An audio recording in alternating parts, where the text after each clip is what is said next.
I'm Junkyard Josh, and welcome to Board Game Junction. This will be our first podcast series with Charles over here. Today, we're going to be talking about Gloomhaven, Bardsung, and just diving through the basics of each. If you're unfamiliar with the game, our recommendations, just thoughts on it, and just kind of go from there. Yeah, excited to be here. Thanks for the invite, Junkyard. Always a pleasure. Of course. So Charles, let's start with Gloomhaven. Now Yeah. that's been a big game for a while. I mean, that's on Board Game Geek top, number one game for I don't know how many years. Yeah. But for a while. So that's one now you can find the Jaws of the Lion version of it at Target, Walmart. I mean, it's popping up in some of these basic stores. So there's a lot more people getting introduced to this game and wondering what all the hype's about. So. Yeah. How about you dive into just giving us some of the general info about the game, your experiences? Yeah. So, thoughts? So for me, I played Gloomhaven. I played Jaws of the Lion. I play it tabletop version. I play it digitally a lot as well in between my sessions with my friends. So I definitely have a lot of experience playing Gloomhaven. And if you're someone who plays Jaws of the Lion, if you can get your hands on actual Gloomhaven and you like the system involved in it, go for it and do it. But just for maybe people that haven't played Gloomhaven and have heard a lot about it, I think why people maybe don't have it is because it's a big game, it's a campaign, it's legacy, and I think there's a lot of components that might scare people off, the rules, but the basic game basically is you are team up with you're a group of mercenaries. You enter a city called Gloomhaven, and there's a storyline involved that takes you from encounter to encounter, or basically a scenario, right, where you go and you have to achieve certain objectives. Some might be kill all enemies. Some might be obtain this item or get this treasure. There's varying different scenario types, but basically what made this game popular or revolutionary, I guess, in the terms of combat is it's a card-based or diceless combat. So basically what you do is you pick two cards, and there's two abilities on each card, a top action and a bottom action, and you choose a top action of one card and a bottom action of another card, and you combine them together for your turn. And then on every turn, there's a numbers or initiatives that determine the order of the round. So the fact that you don't have dice is a big change for a lot of people. And a lot of people are turned off by not having dice. Mm-hmm. But I think the system hits really well, and it significantly rewards well thought out tactical strategy and planning. Yeah. Most people with RPGs and stuff, they're thinking about D20s and rolling the dice. I want to kind of back up a little bit in when you talked about the scenarios and all that other stuff. Is would you consider Gloomhaven a legacy type of game in a way? It's never kind of brought up as that. Yeah, I mean, I think you can play it. There's so many different scenarios. I think I think there's 100+ scenarios within the game. So in the campaign itself, I think you typically play 50 to 60 scenarios, depending on which routes you take and what choices you make. Yeah. So there's options to replay it and go different routes. I think the really great thing about it is the characters you play have such a distinct feel that no two characters really play alike. So it creates a lot of variety and a lot of replayability in that aspect of, getting different characters. And I think one thing I would like to point out is really cool is, typically when a lot of games you play a character all the way through to the end. In Gloomhaven, you typically play a character for 10 to 20 scenarios, just depends. And eventually, once they reach their personal goal or quest, they retire, and you get to choose or unlock a new character to play that has a whole different array of different abilities and different skill sets. and you gas up with items and abilities and potions and whatnot that make the character fun. So it's like rediscovering a new character every 10. So it's just another way to keep it fresh. Yeah, no, for sure. And talking about the different campaigns you could have, I mean, they give you a map with stickers and everything, and you got to choose, which town you're going to or which city, and it totally changes the rest of the game. You pick one destination, you're not going to see that other destination for that playthrough, which definitely mixes it up, makes every game different. Also, one of the things that really drew me towards it is just the being able to jump in and out for different people, different parties. What is your experience with that? When you mean jumping in and out, you mean like missing a game session and then coming back later, maybe with a different group, or adding people in and out? If I showed up at your normal Gloomhaven session and wanted to join in, like just how that works. There's definitely so what right now my group is that we have 3 people, and I play 2 characters. So there's always technically room for a 4th character to play. So the game can be played 1 to 4 players. If you're solo, you play with 2 characters and you monitor those. If you obviously for 2 players, you each play 1.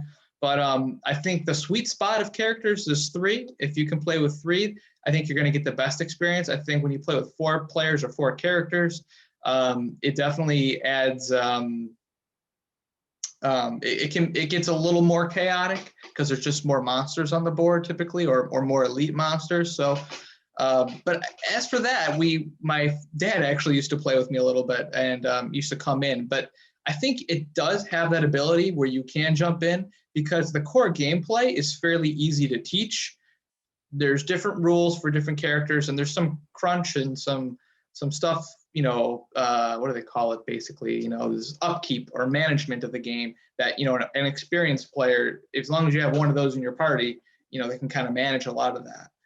But I think the base of picking 2 cards from your hand and playing them and doing one or 2 of the abilities is really easy, and people can really grasp that, and you can see the enemies on the board and you can do it. So I think it does have that ability. I would definitely prefer having people watch some videos beforehand so they know what they're getting involved in, but I think you can definitely do that.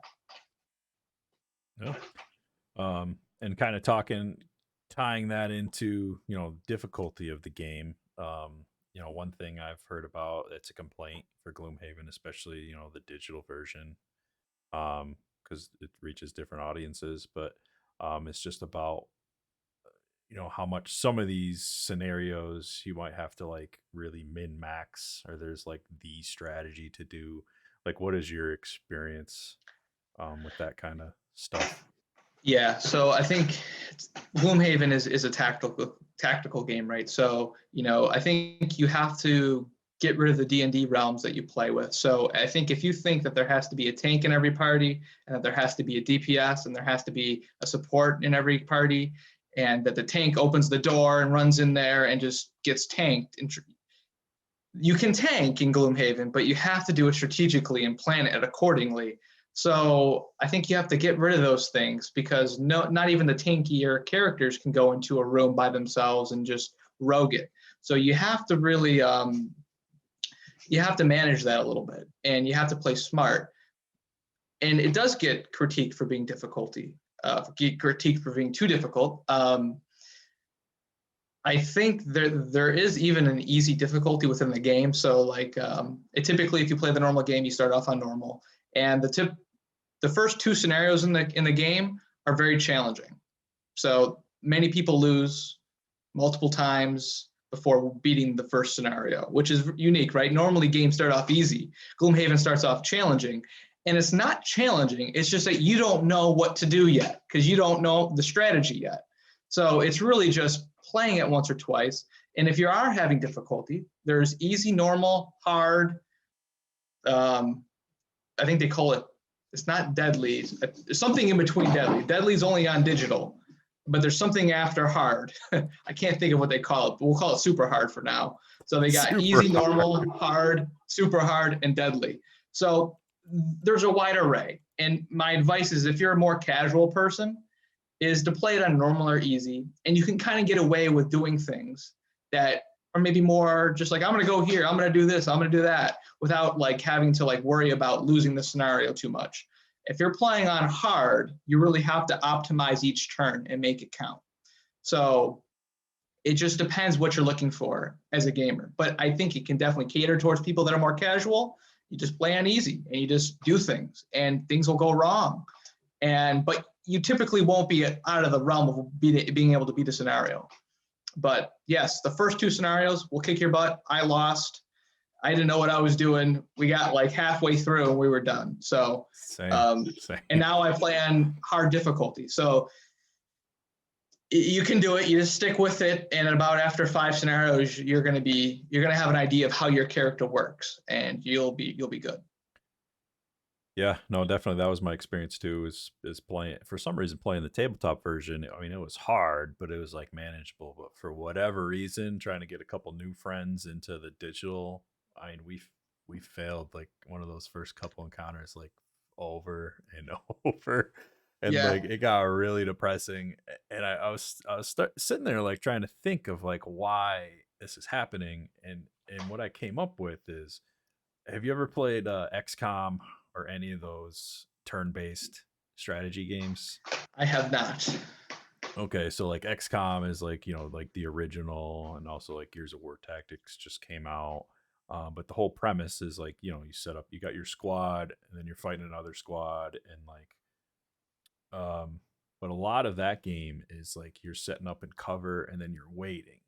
And a lot of that game is just have an advantage on the battleground and waiting for the enemy to make moves and come towards you and everything like that. Versus in Gloomhaven, I feel like if you use that strategy, you're just going to run out of time. I feel like every move you make, every turn you take, you have to like be going forward. And that's just a concept that like is tough for people that have played these games like XCOM and all these other games where like you want to be safe and wait. But, just because, and I don't think we touched on it yet, but just like the card burning just really puts this timer on how much you can do. Right. So I think we should probably get to that. Yeah. So I think the cool thing about Gloomhaven is some cards have some really powerful abilities on them. The downside is you can only use it once, and then it's gone from your hand forever. And there's a natural stamina system within the cards. After you play all your cards, one card has to get burned or lost. So as the game progresses, your hand of 10 shrinks to 9 to 8 to 7 to 6 to 5 to 4. And if you lose all your cards, that's another way you can lose outside of just having your hit points reach 0. So basically some abilities are what they call burn abilities. They're super powerful, but sometimes I think newer players tend to want to use those abilities early on in the scenario. And you really should try to use them not as a last resort, but making sure that it's the right time to use it, and that if you are going to burn a card early, you got to make sure that maybe you don't use another special ability for a while. Otherwise, you are going to have a stamina issue where you're going to be getting to the end of the scenario and you're not going to be having a lot of abilities to use anymore. So I always say if everything lines up, like if you need 3 monsters together to do it. And if you have that on the board, do it, because you might not ever get that again. So it's good value to use it instead of maybe using it on 2 monsters instead of 3. So, it's kind of that, if it lines up, do it, but try to not use them. At least like as you get towards the end of the scenario, you can start going crazy. But, Yeah. Definitely that's my experience. Yeah. And one thing I've seen for newer players, and myself included, is, that each card you have, it's got an upper attack and a lower attack, and you got to use, the upper on one and the lower on the other. And you set up this whole move and you play your cards, and then you're sitting there looking and you're like, oh no, that's a burn. I don't want to do that. And then if you don't use it, the alternative on the other card doesn't make any sense, or it's just a complete waste of a move or anything. And then you waste your whole turn just because you weren't ready for that. Yeah, and that's a really good point, and that's something that I think comes with experience. But even experienced players, you're gonna run into plenty of situations where the game throws you for this. You're planning on going early, but the monsters just happen to go earlier than you, and now your plan is ruined, and you have these 2 cards that you really had to use to do this plan, and now you can't do it, and you have to do something different that's really not optimal. And that happens. And that's part of there's some randomness within the game. In my opinion, it's 90% strategy, 10% luck. So if you're a board gamer that likes to play a game and make yourself good enough to win a game, this is the game for you, because you can scale it to whatever difficulty you want, the challenge. But that's a fun point of the game. And sometimes things get ruined, but it makes it feel that much better when you pull off a sick move or sick turn and it actually worked out. If it worked out every time, it's kind of like, what's the point? But the fact that it doesn't sometimes kind of makes it more rewarding when it actually does happen. So yeah, no, for sure. In my opinion. Also, speaking of that, I mean, you don't get penalized for failing or for dying or for losing. And if anything, I mean, correct me if I'm wrong, but you still do get experience even if you fail, right? Yeah, no, yeah. Unfortunately, you can't move on until you beat the scenario. But yeah, you keep all the experience and all the gold that you accumulate from the scenario. So that is a nice thing. So you're not necessarily taking hits for that. And in tabletop, I always say, like, it's a board game. Like, it's a board. If you're playing the tabletop version, it's a board game. The rules are made to what you do. If you lose by like 1 turn, do you really want to replay the scenario? How about you just say you win? You know what I mean? Like, we've all been there, right? That's part of it. And if you want a game where you win every time, like that, I don't think that has a lot of value either. You want a game where you win probably 80 to 90% of the time. You want to win most times, but you definitely have to, you know what I mean? Kind of take it as it comes there. But that is a good feature. I think getting the loot, keeping the XP, still leveling up your character, while even when you lose is a nice feature that at least makes it worthwhile that you played it. Yeah, definitely. Oh, it's got like a Dark Souls kind of feel to it, where you just kind of keep doing the same thing till you get stronger, and if you're stuck on a spot, you just kind of grind it away, get that experience gold. And one thing you told me that one of the strongest things you can do, which I was not doing, is how important items are in buying different equipment. What would you recommend for people that are just starting? Yeah, so I mean, getting starting, I think, some really important items to get without spoiling too much, because they're initial items, and making sure certain characters have like a cloak of invisibility. There's some definitely equipment cards early on that make your character so much better off the bat. So invisibility cloak, the eagle eye goggles, and usually a stamina potion, because your cards are your resources. So stamina potions in the game help get your cards back. So being able to play a really good turn and then get that card back immediately and play it again is a really good way to optimize yourself and kill as many monsters as possible. And the starting 6 characters are also cool. And they're all really, really cool. I've played all of them in depth to level 9. What's your favorite one?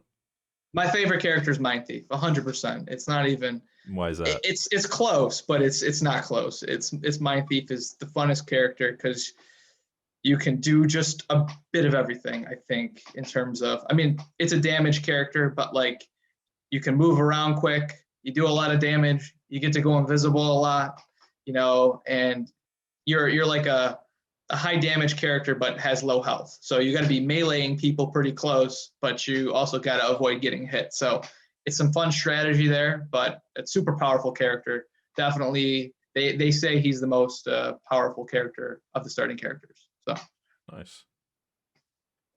Let's see. Looking at our tentative lists that we got here, what about rules? What would you say on rules overall? Just a general gist of. Yeah. I think a lot of people avoid this game because they think it's super ruly, and there's so much going on, and there is. But after about 3 to 5 games, you start to get into the flow of it, and you really start to understand it. The hardest thing about the game is understanding what the monsters are going to do. So when you're playing the board game version versus digital, you actually have to move the monsters. So you have to understand what their AI is. And Gloomhaven, as all the dungeon crawlers I've played so far, seems to have the most sophisticated AI, which is fun because it gives it a lot of variety in all the enemies you face, but makes it tricky in knowing what exactly they're going to do all the time. So that's the hardest part of the rules. The rest is relatively a breeze. Most other dungeon crawlers have some sort of stun function, poison function, wound function, being able to attack with some sort of advantage or be attacked with advantaged or disadvantage other enemies from attacking you. So a lot of the conditions are similar throughout a lot of dungeon crawlers. So that shouldn't be like totally new for everybody, but definitely the monster AI is complicated at times. That's the hardest part. But once you get that, the rest of the game's a breeze. So I think a lot of people just there's a lot of good videos now on YouTube too. So like go on YouTube, watch some videos of the monster AI, get it explained. It'll make a lot of sense. 20-minute video, and you'll know it much better than reading through the book. Yeah. Now that's one thing that we can talk on a little bit, because you started with Gloomhaven, right? Yeah.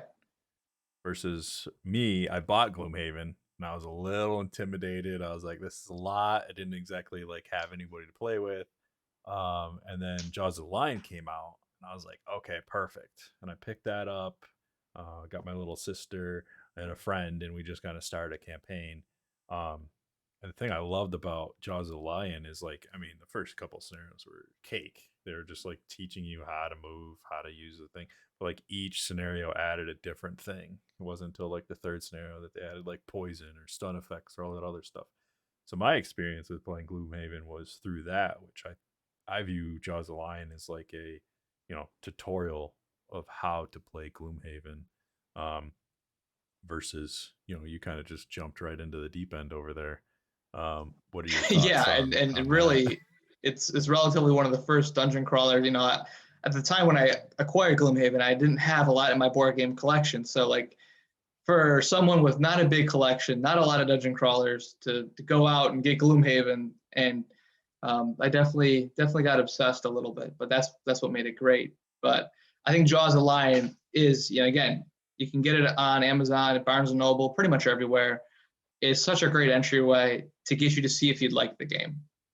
Yeah, and if you like the game, you definitely go ahead and buy Gloomhaven without a doubt. You're going to like it that much more. Another complaint is storage for people in Gloomhaven.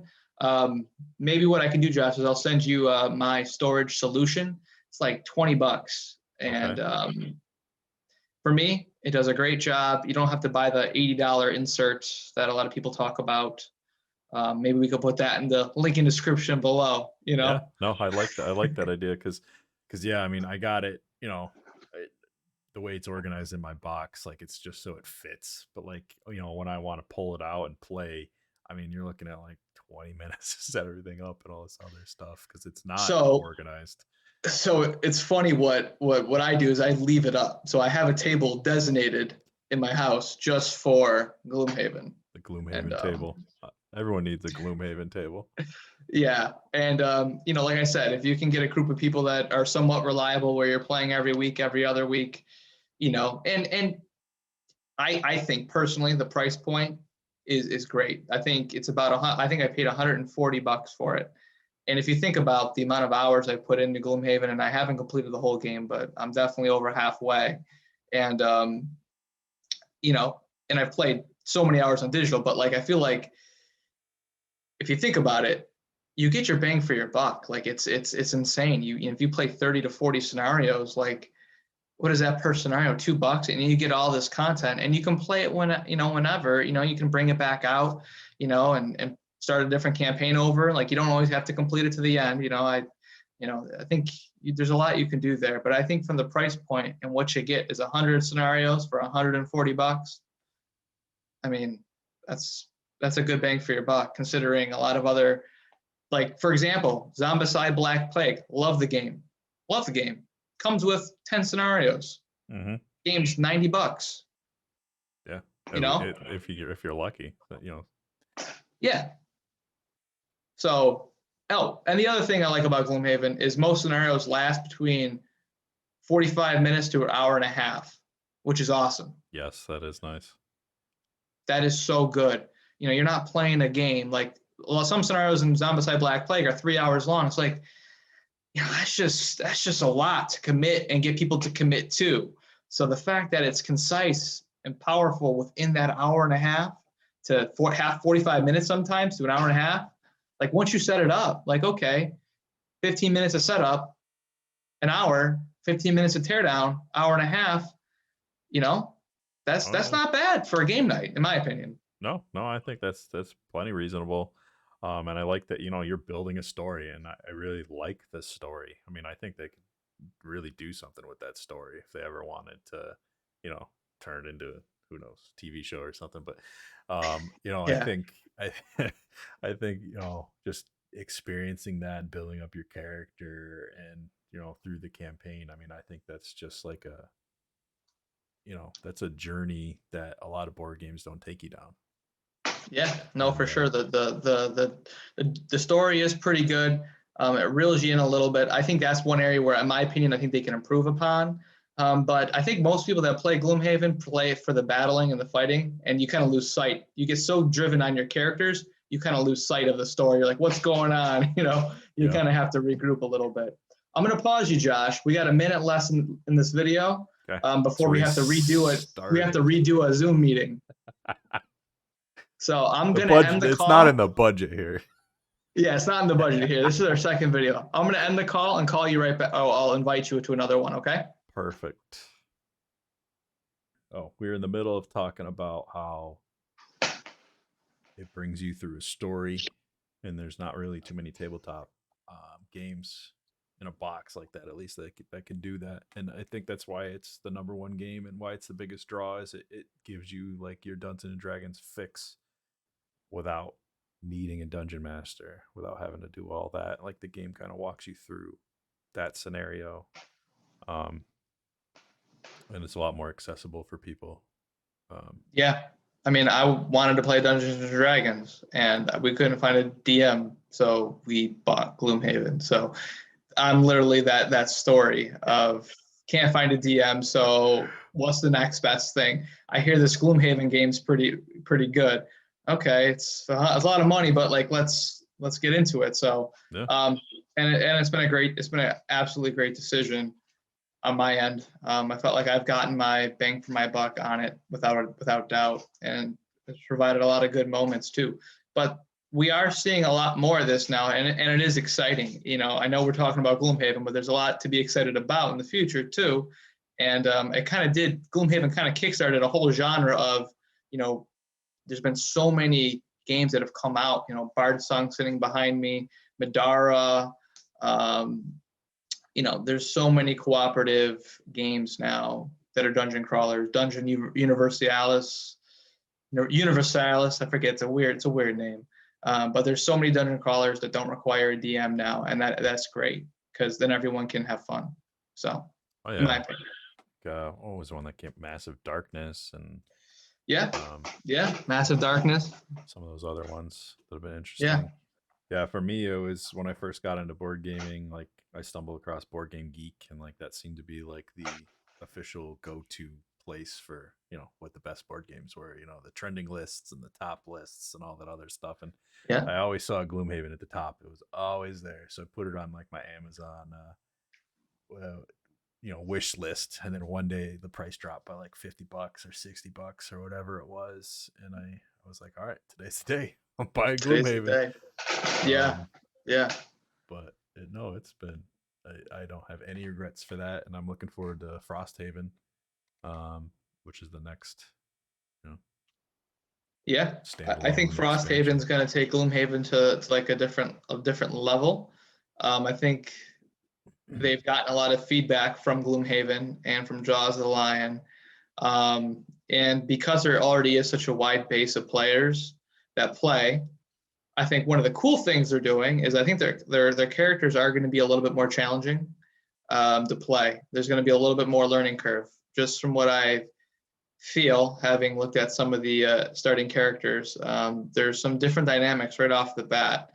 And I feel like they definitely had to do that, given how big the game is. but I think it's going to be great. And the great thing about Frosthaven is all the characters in Frosthaven. No, wait, no, it's all the characters in Gloomhaven are compatible with Frosthaven. I think it's the reverse way too. I can't say for certain, but I'm positive Gloomhaven characters can be used in Frosthaven. So think Which is about all the really different cool. party compositions. You got 17 in Gloomhaven, 16 in Frosthaven. Jaws of the Lion can also be compatible to Frosthaven. You got 4 there. You got Forgotten Circles, which there's another character in Forgotten Circles. So the party combinations could be insane, which just continues to add more variety to what you can play and the characters you can play. And again, that character is so unique. A lot of them are really just unique. One critique, so it's not all positive. We can't make it all positive. No, can't have all positives. One critique is that within a character, there's definitely a better way to build a character. And then there's not as good way to build a character. Like some characters definitely have a better build than, that it's like a more obvious of a choice of how you want to play that character. So, that's where I think they could maybe do a little better job is maybe in Frosthaven, there'll be a little bit better like options. Like within that character, when you level up and you get to choose one of your 2 cards to add to your deck, it's both options are equally as good for typical builds. And it just, you kind of don't have to play the character the one way. I mean, you got 17 characters, so there's a lot of different styles anyways, but it is nice to not have like the meta way to play, and there's other ways too. Yeah, no, for sure.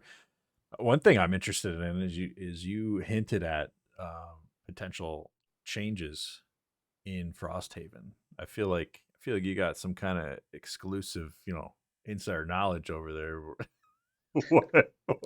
what exactly are you alluding to there when you say there's going to be changes? I'm just curious. Yeah, I mean, I wouldn't say the core game is the same. I believe there's going to be some crafting components to make equipment and stuff like that. So now it's just like you just pay your money and do it.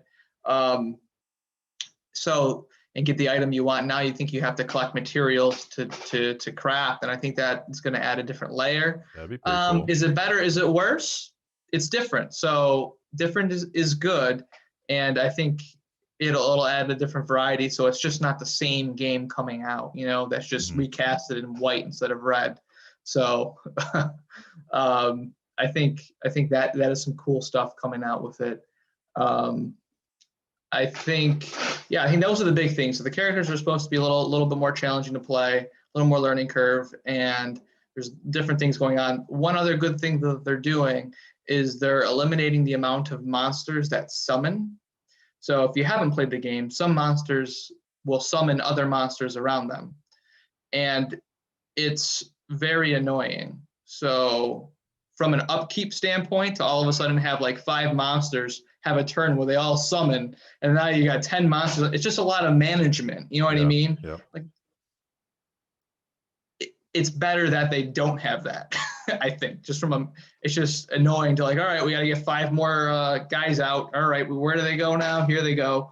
So I think maybe having less of that is going to make it, I'd rather fight tougher enemies than fight more enemies, I guess. No, I totally agree, and I think that's something they've listened to the feedback on.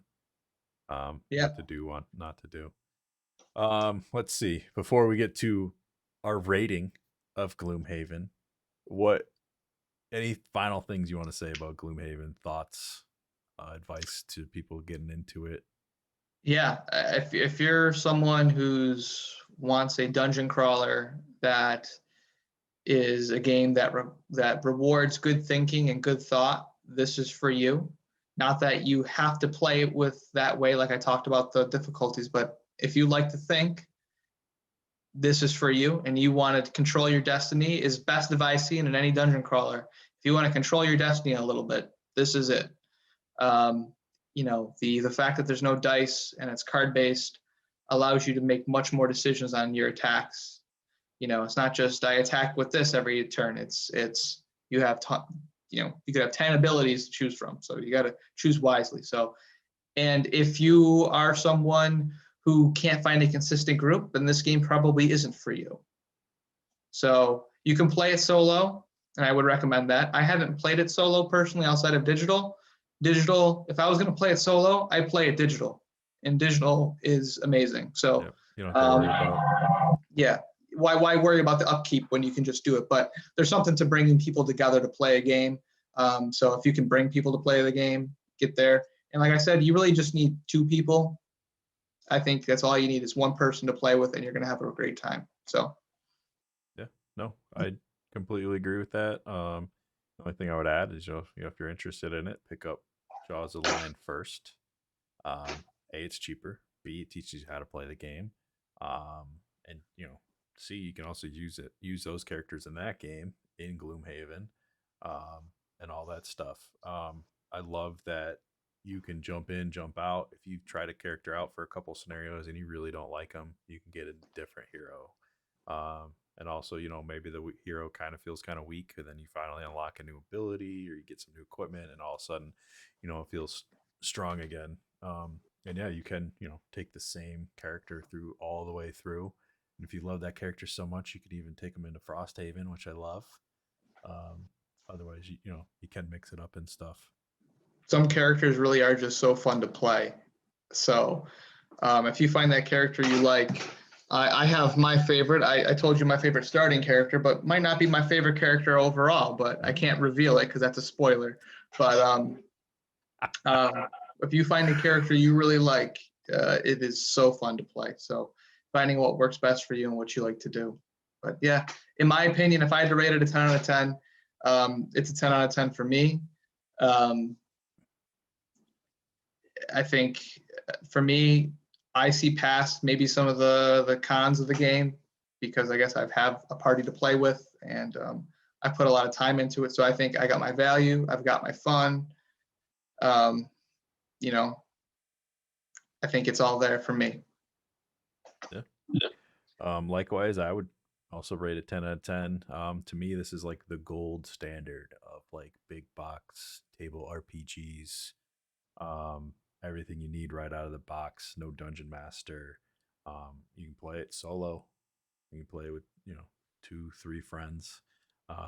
You kind of talked about that sweet spot of 3 players.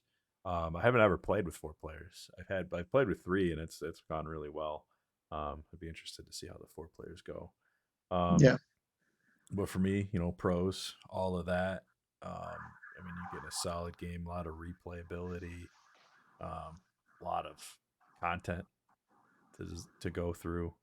Um, some of the cons, I mean, I guess just typical stuff like setup time. If you don't have a designated Gloomhaven table, so Yeah. shout out to having If a you play other board games. exactly. Shout out to having a Gloomhaven table. But and one thing that we kind of mentioned is sometimes there's a little bit of the min max to get through some of these scenarios, or you're kind of so these characters feel like you're almost forced to go down a certain path, skill wise and build wise and all that other stuff. But all things considered, there's a reason it's the #1 game in Board Game Geek, and I think it's going to be there for a little bit. And Yeah. I think Frosthaven has the potential to knock it off the top if it's pretty hyped up. So we'll see. So I think it's the most funded game on board game on Kickstarter. So 13 million or something like that. Something so it's crazy like that. And when I'm looking at other games and they're like 500,000, I'm like, oh, that's a decent sized game. So and it's $1 million. Oh, that's a decent sized game. But 13 million, poof. Yeah. They're gonna a lot of excited people, and for a good reason. Oh yeah. I worry about the hype. That's something that I do worry about. I think hype can affect it. You know what I mean? Just like you think about anything, you hype anything up too much and you get it and it doesn't live up to it. It feels like a bigger disappointment. I encourage people to not lose sight of the fact that the core game is going to be the core game. So, the mainstay abilities and how the game flows will be the same. It is a little bit of a different cast, but, most of it is going to be probably the same. So, oh yeah. So if you haven't played, get out there, play it. If you have, dust it off and try out some scenarios, and if you're still playing, good for you. Yeah. And what do I want to say? Oh, one of the things that people have been requesting for a long time is miniatures, and I did hear that they announced that they are going to come out with miniatures for this game, Yes. which Yes. to I me forgot just about that. Yeah. sounds insane.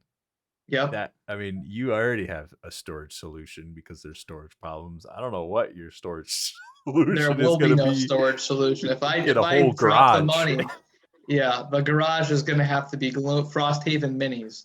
Yep.